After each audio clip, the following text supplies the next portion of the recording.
Hello guys, अस्सलाम वालेकुम। इस वक्त मैं अभी टिम होटल्स मौजूद हूँ और आज हम जो हैं आपको इंफॉर्मेशन देने लगे हैं वो एनबीसीसी कॉलेज के बारे में, जो कि सेंट जॉन के अंदर है। और इसके बारे में अभी रिसेंटली मेरी एक मुलाकात जो है एक स्टूडेंट से हुई है जो कि एनबीसीसी में एक कोर्स के लिए आए हैं। तो आइए इनसे बात करेंगे और इनसे जानेंगे और इनसे पूरी डिटेल लेंगे कि किस तरह पहुँचे यहाँ पर और किस किस प्रोसेस से गुजरे, सारा प्रोसेस बयान करेंगे। तो मेरे साथ अनस होंगे और ये आप इनको खुद ही देख लें और उनसे बाकी सारी बातें खुद करते हैं। तो मैं हूँ गुजरात से और मेरा first of all process start हुआ था 2020 में। तो स्टूडेंट्स के लिए नॉर्मली प्रोसेस स्टार्ट होता ही IELTS से है। तो वही मैंने भी IELTS के लिए प्रिपरेशन किया। वैसे मेरा एजुकेशन जो है वो bachelors in accounting and finance है। तो वो कंप्लीट करने के बाद मैंने फिर बाद में IELTS के एग्ज़ाम दी, प्रिपरेशन किया, IELTS के एग्ज़ाम दी। उसमें मेरे अल्हम्दुलिल्लाह 7 बैंड्स आए। फिर बाद में मैंने प्रोसेस स्टार्ट किया और उसमें मुझे अटलांटिक प्रोविंस के अंदर एनबीसीसी कॉलेज के जो कोर्स मॉड्यूल थे वो सबसे ज़्यादा पसंद आए। फ़र्स्ट रीज़न ये है कि चीप है। सेकंड ये है कि अटलांटिक प्रोविंस है जहाँ पे PR फटाफट होता है compare to other provinces of Canada. और थर्ड ये है कि यहाँ पे कॉस्ट ऑफ लिविंग बहुत चीपर है ऑन्टेरियो और ब्रिटिश कोलंबिया से कंपेयर करें तो वही एक रीज़न था कि मैंने एनबीसीसी का जो कोर्स है अकाउंटिंग एंड पेरोल एडमिनिस्ट्रेशन वो सिलेक्ट किया। और फिर बाद में मैंने एप्लीकेशन डलवाई। एप्लीकेशन डलवाने के अराउंड 1 महीने के अंदर ही हमारा ऑफ़र लेटर आ गया। ऑफ़र लेटर आने के बाद वही आगे जो स्टेप्स है GIC ओपन करवाना, ट्यूशन फ़ीस पे करना, डॉक्यूमेंट्स रेडी करना, वो सब मैंने रेडी किया। फ़ीस पेमेंट की, GIC स्कॉशिया में मैंने ओपन करवाया अकाउंट, वो GIC का अमाउंट भेजा। वो सर्टिफिकेट आते एक हफ़्ता जैसा नॉर्मली लग जाता है, कॉलेज से कंफर्मेशन आते हैं और स्कॉशिया बैंक का कंफर्मेशन आते हुए। उसके बाद फिर डॉक्यूमेंट्स रेडी करके मैंने वीज़ा फ़ाइल लगाई। और जैसे कि इंडिया में उस टाइम पे पेंडेमिक का सिचुएशन था तो मैंने वीज़ा फ़ाइल लगाई थी, तो वैसे अक्टूबर 2020 में। और उस टाइम पे बायोमेट्रिक्स बंद थे और फ़ाइल लगाई थी मैंने जनवरी के हिसाब से, जनवरी 2021 इनटेक के हिसाब से। तो वीज़ा थोड़ा डिले हुआ फ़ाइल लगाने के बाद, क्योंकि बायोमेट्रिक ही नवंबर एंड में इंडिया में ओपन हुए थे। तो वीज़ा डिले होने की वजह से मेरा सितंबर शिफ्ट किया, मैंने इंटेक शिफ्ट किया, क्योंकि मुझे ऑनलाइन नहीं पढ़ना था। वो टाइम गैप की वजह से भी थोड़ा मसला रहता है और दूसरा ये कि समझने में भी थोड़ी मुश्किल होती है ऑनलाइन के अंदर। तो वही मैंने फिर सितंबर शिफ्ट किया। अल्हम्दुलिल्लाह मेरा फरवरी में वीज़ा आया। फिर वही वीज़ा आते ही सब पैकिंग स्टार्ट हो गई। वो सब हम लोग ने मतलब घर वालों ने हेल्प की, पैकिंग किया, सब जो भी सामान है, जो ज़रूरत के सामान है उसके हिसाब से सब शॉपिंग की। फिर अल्हम्दुलिल्लाह मैं अगस्त के 9th डेट को इंडिया से निकला। अब इसमें हुआ ऐसा था कि हमको इनडायरेक्ट रूट से ही आना था, क्योंकि डायरेक्ट रूट्स तो सब कुछ बंद ही थे उस टाइम पे भी। तो इनडायरेक्ट रूट में हम लोग ने दोहा वाला रूट पकड़ा था, जिसमें हमको दोहा में 10 डेज़ का क्वारंटाइन होना पड़ा। फिर दोहा से हम लोग वाया फ्रैंकफर्ट से कनाडा में एंटर हुए फाइनली। तो कनाडा में हम लोग 24 अगस्त को एंटर हुए। और यासिर भाई को तो मेरे अंकल ने यूट्यूब से ही कांटेक्ट कर लिया था। वो पहले यूट्यूब पे वीडियो नॉर्मली हर स्टूडेंट देखता ही है, या तो फिर घर वाले देखते ही है कि भाई एरिया कैसा है, क्या है क्या नहीं। वो इन्फॉर्मेशन के लिए यूट्यूब के चैनल्स पे जाके सब देखते ही है नॉर्मली। मेरा जो कोर्स है वो है अकाउंटिंग एंड पेरोल एडमिनिस्ट्रेशन। ये नॉर्मली 1 साल का सर्टिफिकेट कोर्स है। अब मेरा जो बैकग्राउंड था, जैसे मैंने बताया, मैंने बैचलर्स किया हुआ है अकाउंटिंग एंड फाइनेंस के अंदर। उसके बाद मेरा जो वर्क एक्सपीरियंस है वो 1 ईयर के अराउंड मेरा UAE का वर्क एक्सपीरियंस है। और इंडिया जाने के बाद भी मेरा एक्सपीरियंस उसी फील्ड में रहा था। तो मैंने कोर्स भी फिर अकाउंटिंग का ही पकड़ के रखा हुआ है। तो और अकाउंटिंग और पेरोल एडमिनिस्ट्रेशन फिर बाद में मैंने यहाँ पे कोर्स में एनरोल हुआ। अब ये जो है 1 ईयर सर्टिफिकेट है। इसके साथ फिर बाद में नॉर्मली 2 साल का कोर्स करते हैं तो 3 साल की वर्क परमिट मिलती है। और वो वर्क परमिट के दौरान फिर हमको PR के लिए प्रोसेस करना रहता है। तो मैंने 2 दिन पहले ही एप्लीकेशन एनबीसीसी में सितंबर 2022 के लिए डाल दी हुई है। और सेकंड ईयर का कोर्स मैंने जनरल बिजनेस मैनेजमेंट का पकड़ा हुआ है, जिसका नाम है एडमिनिस्ट्रेटिव प्रोफेशनल। तो वही 1+1 करेंगे तो नॉर्मली 2 साल का एजुकेशन हो जाता है। तो 1 ईयर का जो ये कोर्स है अकाउंटिंग एंड पेरोल, इसके अंदर नॉर्मली अकाउंटिंग सॉफ्टवेयर्स के साथ सिखाया जाता है, जिसमें सेज का ज़्यादा यूज़ किया हुआ है। और कोर्स के मॉड्यूल्स के अंदर भी सेज का ज़्यादातर लोग ने कंटेंट डाला हुआ है। तो जो कि मुझे सीखना ही था, क्योंकि इंडिया में नॉर्मली सेज और ये सब ओरेकल और ये सब तो चलता नहीं है। वहाँ पे टैली है, ERP है, फिर क्विक बुक्स है, ये सब नॉर्मली वहाँ पे सॉफ्टवेयर चल रहे हैं। सेज जो है वो वेस्टर्न कंट्रीज़ में, ओरेकल जो है वो वेस्टर्न कंट्रीज़ में ज़्यादा चलते हैं। तो हमारे कोर्स मॉड्यूल में भी वही इंक्लूडेड है। सेकेंड ईयर का जो कोर्स है एडमिनिस्ट्रेटिव प्रोफेशनल, वो इन जनरल कोर्स है, बिजनेस के हर सब्जेक्ट्स उसमें आने हैं और उसके अंदर भी जो है वो पेरोल के सब्जेक्ट्स भी है, फाइनेंस के सब्जेक्ट्स है, नॉर्मल बिजनेस मैनेजमेंट के कोर्सेज है, मार्केटिंग के कोर्सेज है। तो वो एक जनरल कोर्स लिया हुआ है ताकि अकाउंट्स तो मैंने पकड़ के रखा हुआ ही है, बट सेकेंड ईयर का जो कोर्स है जनरल बिजनेस भी कोर्स करूँगा तो मुझे जॉब इजीली या तो अकाउंटिंग या तो बिजनेस फील्ड में किसी में भी मुझे जॉब मिल सकती है। अब फिर सेकंड हमारा हुआ था कैंपस टूर, तो वही हम लोग फिर बाद में कैंपस टूर के लिए हमको इनविटेशन आया, फिर बाद में हम लोग एनबीसीसी सेंट जॉन कैंपस के लिए हम लोग गए हुए थे। तो फर्स्ट ऑफ ऑल जैसे एंटर करते तो मैकेनिक इंजीनियरिंग डिपार्टमेंट की बिल्डिंग आती है जहाँ पे सब मशीन्स है और इलेक्ट्रॉनिक्स जो भी इलेक्ट्रिकल वाले कोर्सेज है, इलेक्ट्रॉनिक्स वाले कोर्सेज है, मैकेनिकल वाले कोर्सेज है, तो उन लोग का पूरा सेक्शन एक अलग रखा हुआ है। उसके थोड़ा आगे जाते हैं तो फिर बाद में फ्रंट ऑफिस है और सब एडमिनिस्ट्रेटिव डिपार्टमेंट वाले बैठे हुए जो हेल्प करते हैं। तो उसमें मैं जाके मिला था मिस क्रिस्टा को, तो जिन्होंने मुझे बहुत हेल्प की। मेरे जो डाउट्स थे जो नॉर्मली मेरे फील्ड के थे वो मुझे उन्होंने सब सॉल्व करके दिखाया, मतलब सब डाउट्स जो थे वो क्लियर किए मेरे। फिर बाद आगे थोड़ा ही कैफेटेरिया भी है जहाँ पे रिफ़्रेशमेंट्स के लिए सब चीज़ें वहाँ पे मिल जाती है। फिर थोड़ा अंदर जाते तो वहाँ पे जिमिंग का भी एरिया लोग ने अलॉट किया हो जो फ्री ऑफ कॉस्ट है, स्टूडेंट्स वहाँ जाके आराम से एक्सरसाइज एंड वर्कआउट कर सकते हैं। फिर पीछे साइड जो है वो मैनेजमेंट वालों के लिए लोग ने डिपार्टमेंट बनाया हुआ है और दीगर जो भी डिपार्टमेंट्स है वो सब बना है। सिर्फ नर्सिंग का जो है वो एक डिपार्टमेंट इन लोग ने यूनिवर्सिटी ऑफ न्यू ब्रुंसविक के पास एनबीसीसी का एक वो डिपार्टमेंट अलग है। बाकी सब कोर्सेज जो सेंट जॉन में है वो एक ही जगह पे ग्रैंड एवेन्यू में मिल जाएगा आपको।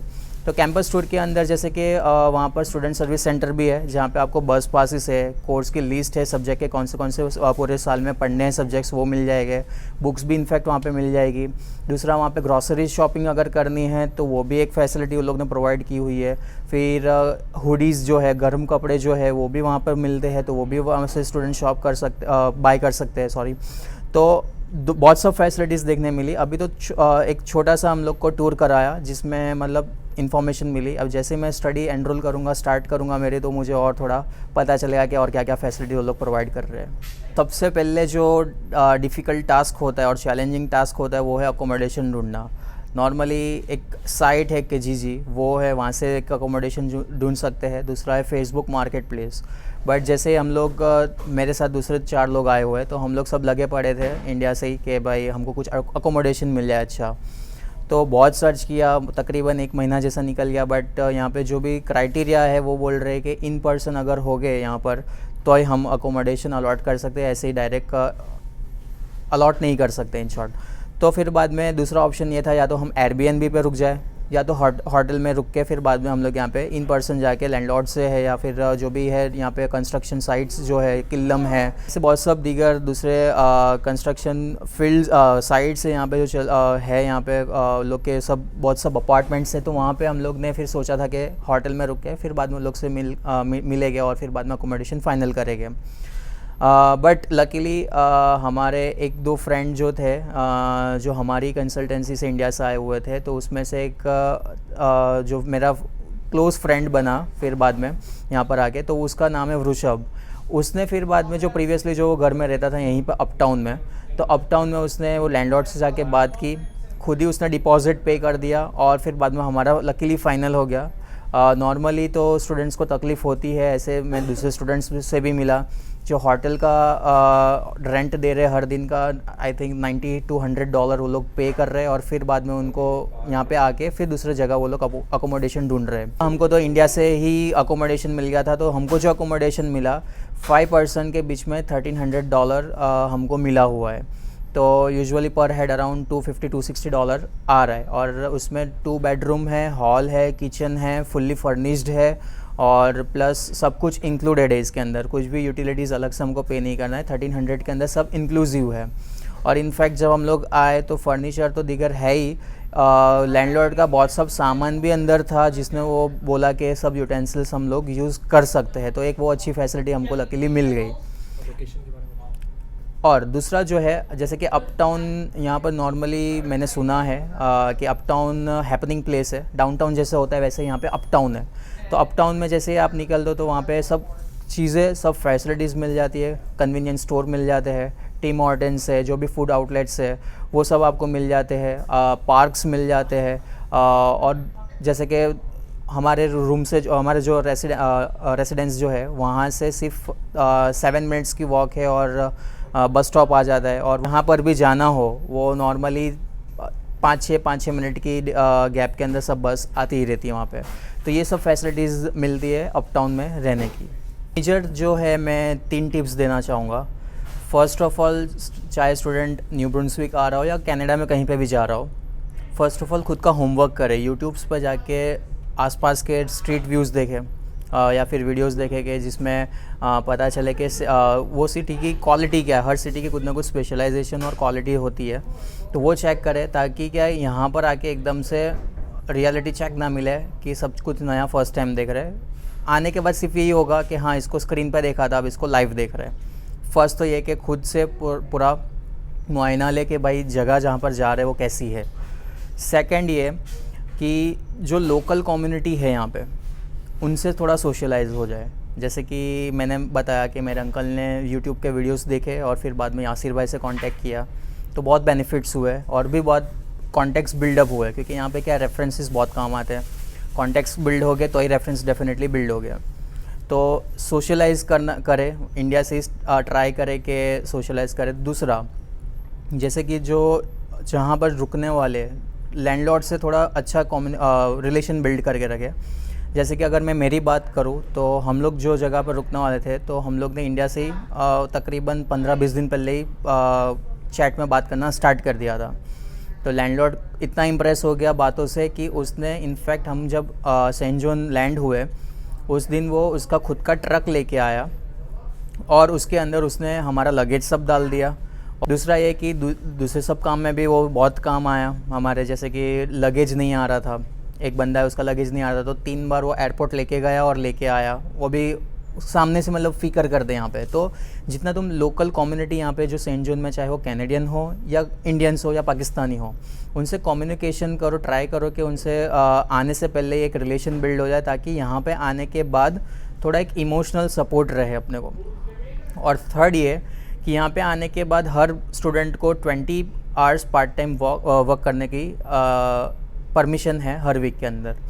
तो ऐसा है कि जो सीवी हम लोग बनाते हैं तो वो इंडिया में कुछ और टाइप का होता है और यहाँ पे आके यहाँ का थोड़ा सिस्टम अलग है सीवी का। इंडिया में हम 3-4 पेज का बना देते हैं, बट यहाँ पे क्या है, मिनिमम ना max to max 2, but try करना है कि 1 पेज के अंदर ही पूरा सीवी बन जाए। प्रिंट आउट्स निकाल के है उसकी। ये तो हमको लकीली यहाँ पे लैंडलॉर्ड ने प्रिंटर दे दिया और हम लोग ने उसमें से प्रिंट निकाल ली सीवी की। बट नॉर्मली यहाँ पे जो प्रिंटिंग का कॉस्ट है वो अराउंड $1 के अंडर 8 प्रिंट्स कुछ मिलती है, तो थोड़ा एक्सपेंसिव हो जाता है। तो इंडिया से सीवी प्रिपेयर कर ले। हाँ, फ़ोन नंबर का जो सेक्शन है उसको ब्लैंक रखो और फिर बाद में उसको यहाँ पे आने के बाद जब फ़ोन नंबर आ जाए तो उसको पेन से फिल कर दो, कोई इश्यू नहीं है।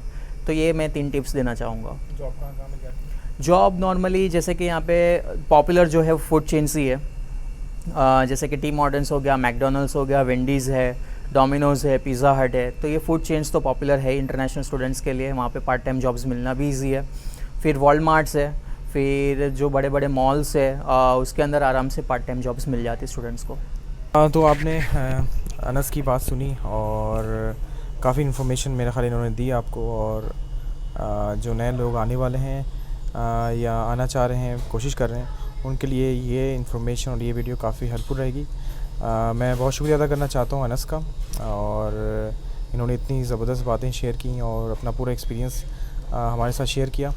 और तो अगर आपको वीडियो पसंद आई है तो ज़रूर लाइक करें, और अभी तक आपने सब्सक्राइब नहीं किया तो मेरे चैनल को सब्सक्राइब करें और देखते रहिए। मिलते हैं नेक्स्ट वीडियो में। Thank you.